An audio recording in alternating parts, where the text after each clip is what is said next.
Inside this box are over 1,000 ants, and over the next 100 days, they will face the ultimate test.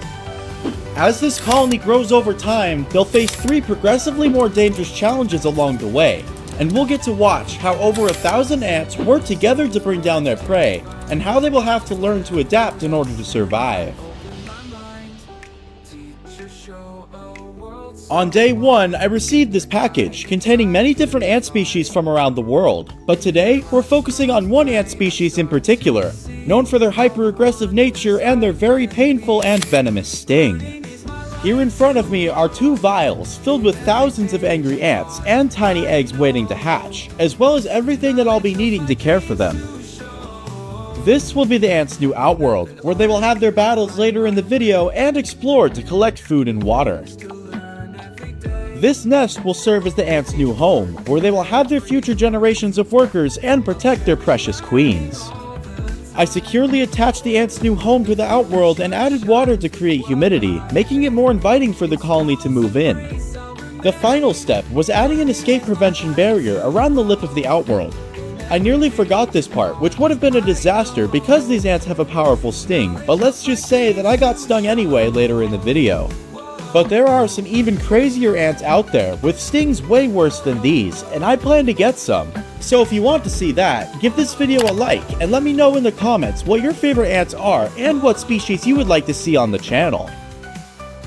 Now it was time to move the ants into their new home, but it wasn't that simple. The vials holding the ants didn't fit into the outworld, and I wasn't about to risk the ants crawling around and getting stung, so I had no choice but to dump them straight in. As you can imagine, they didn't take very kindly to being dumped in, and the ants went into overdrive, swarming the outworld and scanning for threats. This was a clear reminder of how aggressive these ants are, and a preview of the challenges coming ahead. While the swarm spread through the outworld, a few workers discovered the new nest and cautiously began to explore. Once they decided the nest was safe, they signaled the rest of the colony to move in. I left the colony alone for a few hours, and by the end of the day, the entire colony had relocated into the new nest and settled down. It was the perfect size for them, but not for long. Over the next 30 days, the colony adjusted well and started to thrive. By day 30, their numbers had exploded, and they now had thousands of workers. The ants were swarming the outworld in search of food to feed their hungry larvae, so I figured it was now the perfect time to introduce their first challenge. And to start things off, I gave them some sugar to draw more ants into the outworld and prepare them for their first foe. Mealworms are big and they have a tough outer shell, making them a decent starter challenge, but this was just the beginning. And when I dropped the mealworm inside, it didn't take long for the ants to zero in, and within seconds they were all over it, biting and stinging its legs, trying to immobilize it. But as the mealworm thrashed and twisted, the ants just kept coming back, climbing onto its back and swarming underneath, working together to try and pin it down. The ants began to search for a vulnerable spot in the mealworm's tough outer shell, and they began to chew near its leg joints where the armor was thinner, trying to inject venom in attempts to immobilize it. And eventually, the ants found a weak point, and that's when things escalated. They chewed straight through the mealworm's tough outer shell, breaking the surface, and while the mealworm was still alive and struggling, they began to feed. Within minutes, the venom had fully taken effect, and the mealworm now lay completely still. The battle was over. The colony had secured its first victory, and their larvae would soon feast. But there was no time to rest.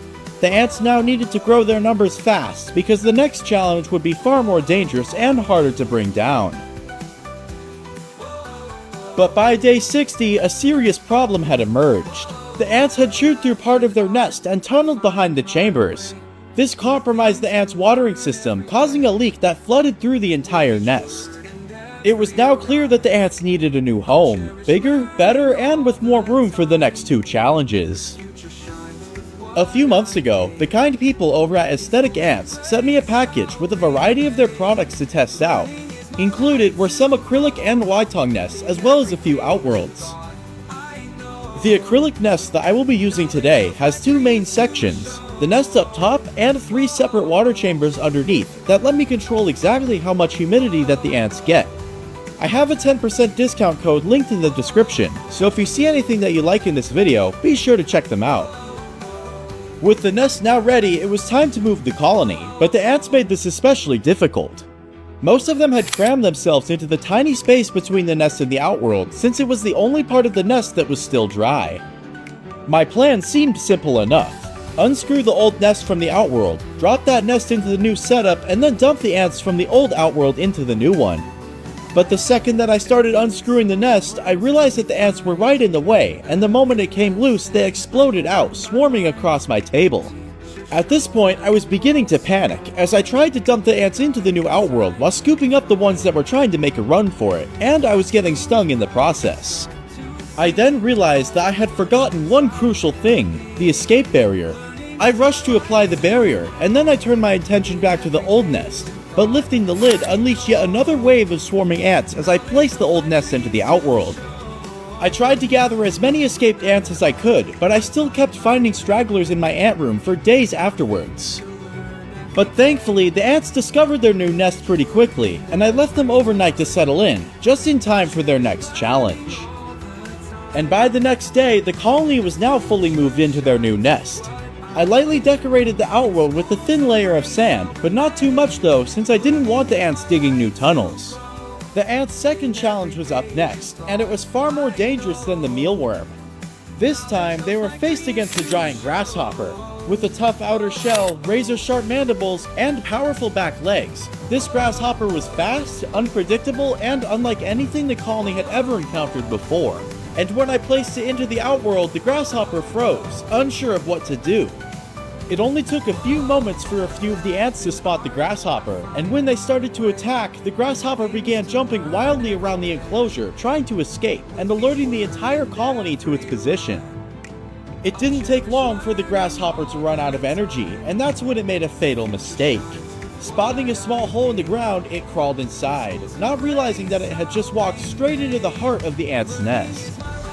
And without a second's hesitation, the ants showed no mercy, unleashing their full force and stinging relentlessly to bring down the grasshopper to protect the queen and the young within the nest. The grasshopper was now blocking the entrance to the ant's nest, so I grabbed my tweezers to pull it free, but the instant that I disconnected the tube, the ants burst out and instantly swarmed across my desk. In one last effort, the grasshopper jumped to try and get away, even landing outside the outworld, but it was too late. It collapsed on my desk, completely motionless. I returned the now lifeless grasshopper to the enclosure and I let the ants claim their prize. They instantly tore it apart and fed it to the colony and successfully completed their second challenge.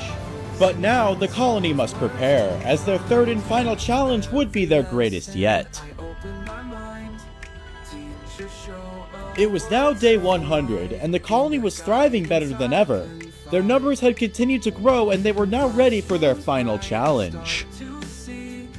Here in front of me is a massive spider, with huge venomous mandibles capable of taking down any ant unfortunate enough to face it. This spider was fast and fierce, and the ants would have to work together to take it down, and honestly, I'm not even sure they can do it. At first, the spider tried to climb the enclosure walls, but found them to be too slippery to get a grip on. The ants chewed on the spider's legs, swarming it from every side, and the only thing keeping it alive was that the ants could only reach the spider's legs, but it couldn't keep this up forever. With each and every sting, the spider's legs grew weaker, and eventually it slipped and fell onto its back, and that meant it was game over. The ants quickly climbed onto the spider's body, stinging it from every angle. The spider fought back and even killed a few ants, but it couldn't match the colony's sheer numbers. The spider got back up briefly, but with the ants still clinging to it, the spider didn't last long. It once again fell, and there was now no getting up. The ants covered its body, made cuts, and began feeding on the spider's flesh. And after a few desperate final moments, the spider drew its last breath. And with that, the ants had successfully completed their third and final challenge. And now, the ants were free to feed on the spider's body to fuel their hungry and growing empire. Let me know in the comments what you'd like to see me feed my ants next, and leave a like if you enjoyed the video. Subscribe for future updates on this colony and many others, and with that, thank you all for watching, and peace.